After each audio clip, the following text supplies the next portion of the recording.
מה עובר על מדינת ישראל ועל עם ישראל מאז שמחת תורה. אנחנו במלחמה קשה מאוד.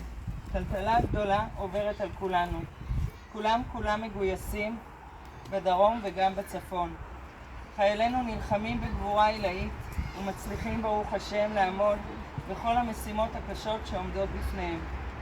איבדנו במלחמה גם חיילים רבים מטובי בנינו, כי את חלק ממשפחות הנופלים כולנו מכירים מהמכינות, מהישיבות, מהיחידות השונות, חברים, בנים, אחים, מכרים ושכנים מהיישובים. דמותו של דוד הגיבור, שחירף נפשו על הגנת הארץ, עולה הרבה בשבועות האלה, ששוב חיילינו נאלצים לחרף נפשם למעננו. אמא, רצינו גם לספר לך על עם ישראל, עם ישראל שכל כך אהב, והחיבור שלך היה תמיד כל כך עמוק וחי ואמיתי. שום דבר בעינייך לא היה מובן מאליו, וכל דבר, מהדברים הכי קטנים ועד הדברים הגדולים שקשורים לעם שלנו ולמדינה שלנו, היה מוערך וקיבל אצלך מקום של כבוד. היית כל כך גאה לראות ולשמוע על העזרה, ההירתמות, ההתגייסות של כולם לסייע לחזית ולעורף בכל דרך. נוער, יישובים, עמותות, ארגונים ויחידים לא מפסיקים לייצר רעיונות ופתרונות על מנת לסייע בכל מה שאפשר ולכל מי שזקוק.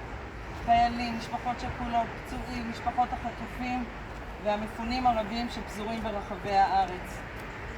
אמא, עם ישראל מתגלה פה בשעתו הגדולה. אני מדמיינת איך היית מתפעלת וכמה זה היה ממלא אותך גאווה. אני גם חושבת לעצמי איך היית דואגת לכל נכדייך, לבני הזוג של נכדותייך שמגויסים, כמה היית גאה בהם. תומר נפצע וכולנו בהודיה גדולה לקדוש ברוך הוא שהוא החלים, חזר לעצמו וחזר ללחימה. אמא, למרות שעברו שנתיים מאז שעזבת אותנו, קשה להקל שאת לא איתנו. אני רוצה לספר לך על אירועים מרגשים ומשמחים במשפחתנו בשנה האחרונה. אירועים שהיית כל כך חסרה בהם, ויחד עם זאת נוכחותך הייתה כל כך מורגשת. הרגשנו אותך איתנו.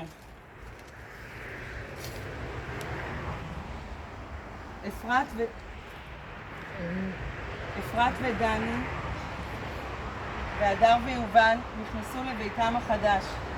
קשה לקבל שאת לא פה, לראות את כל היופי, את רוחב המקום ורוחב הלב שזה יוצר, החיבורים ותחושת היחד המשפחתית שמתאפשרת עוד ומתעצמת. גם דרורי נכנס לביתו החדש בגבעות עדן. רק בשבוע שעבר זכינו שאבא קבע שם את המזוזה באירוע קטן ומרגש. ובנוסף, שיר ואופק שיפצו את הבית הקטן של סבא וסבתא ונהנים משכנות קרובה לאבא. זכות גדולה. אמא, מאז שנפרדנו ממך גם נולדו והצטרפו למשפחה נטע לאלון באדר, שירי לדרור ומיכל, פלג לשיר ואופק, קדם לברד ויונתן, וכמובן אלומה גלילה, לליאור ורעות. כמה היית שמחה ורובה נחת על התרחבות המשפחה.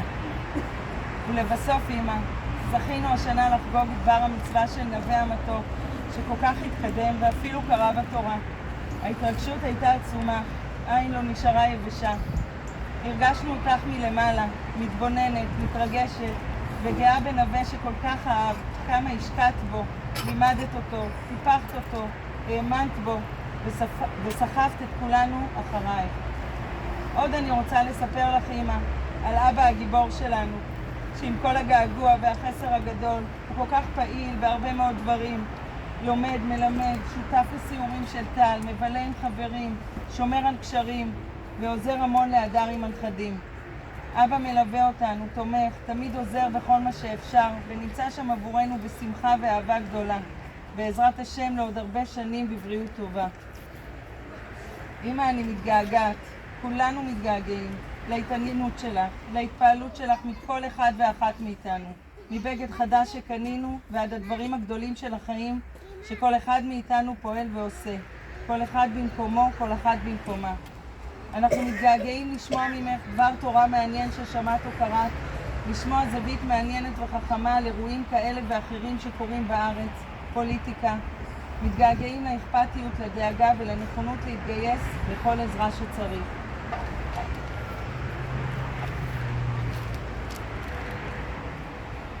גם אחייך ואחותיך היקרים, מרדכי, מנחם וטובה, יחד עם מרים, נעמה ויאיר, מתגעגעים אלייך ומרגישים בחסרונך הרב.